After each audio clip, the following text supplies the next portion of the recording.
plus de personnes avec des faux billets. Camille Chaise, ensuite, il y a ce tweet à 23h45 samedi soir, tweet de votre patron, le ministre Gérald Darmanin. Vous êtes porte-parole du ministère de l'Intérieur. Il accuse directement les supporters britanniques qui sont démunis de billets. Il dit: je suis au PC sécurité du Stade de France. Des milliers de supporters, entre guillemets, britanniques, sans billets ou avec de faux billets, ont forcé les entrées et parfois violenté les stadiers. Merci aux très nombreuses forces de l'ordre mobilisées ce soir dans ce contexte difficile, dit-il. Sauf qu'on découvre qu'il y a eu aussi un problème dans ce chaos que vous nous décrivez, qui est un problème d'organisation au départ, peut-être même de fléchage et de circuit à l'arrivée au stade. Il y a eu également un problème de délinquance. Oui, en fait, le fait générateur, c'est effectivement ces faux billets vendus en masse à des supporters anglais. Ça, c'est le fait générateur, il est là. Après, les préfiltrages pour certains ont été lâchés pour éviter des mouvements de foule, parce qu'on sait que ça peut entraîner de nombreux blessés, voire des drames, comme il y a eu il y a quelques années en Belgique. Donc le choix a été fait de privilégier finalement l'entrée de personnes qui n'avaient peut-être pas de billets. Et dedans, il y avait des supporters, mais pas que. Il y avait aussi un certain nombre de délinquants opportunistes qui voulaient agresser ou voler.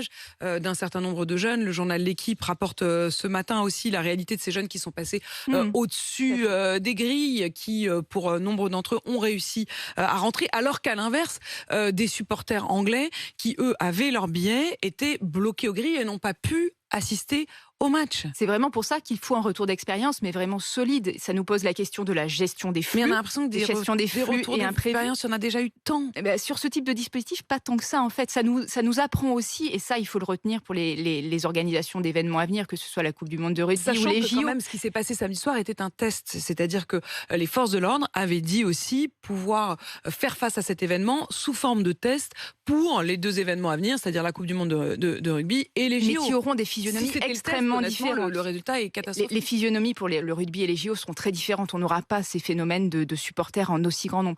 Ça nous apprend en revanche plein de choses en termes vraiment d'ordre public. Le monde du sport doit réfléchir, la FFF, l'UEFA, sur justement la délivrance des billets, peut-être passer au tout numérique qui éviterait ces problèmes, parce que le fait générateur est quand même là. En revanche, ça nous apprend plusieurs choses. Pour les forces de l'ordre, d'être beaucoup plus mobiles. C'est-à-dire quand la zone de préfiltrage qui est gérée par la FFF et l'UEFA et la sécurité privée dysfonctionne, il faut que de manière plus mobile, les forces de l'ordre puissent intervenir. Ça nous apprend aussi qu'il faut qu'on couple des dispositifs de lutte contre la délinquance aux dispositifs de maintien de l'ordre. On ne peut pas se satisfaire d'un seul dispositif de maintien de l'ordre quand on voit effectivement de la délinquance opportuniste qui vient voler, agresser, comme on a pu le voir. Vous parlez de délinquance opportuniste ? Oui, bien sûr. Quand on va forcer des barrages et des préfiltres pour aller voler un téléphone portable ou pour aller...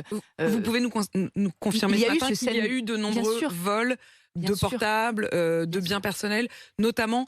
les victimes étaient surtout des supporters étrangers. Alors des supporters étrangers, des supporters français, enfin des personnes de bonne foi qui allaient assister au match. Donc tout ça s'est mélangé une fois que le préfiltrage a été levé. Mais le fait d'avoir accusé les supporters anglais, n'était-ce pas une erreur ? C'était pas une erreur, c'était le fait générateur. Le problème de départ, c'est cette existence de faux billets de manière généralisée. Mais vous l'avez dit vous-même, souvent ils ont acheté de bonne foi des billets pensant. Après, quand on achète au marché noir, la bonne foi est malgré tout relative. On sait qu'on... Il y a une image qui a beaucoup choqué.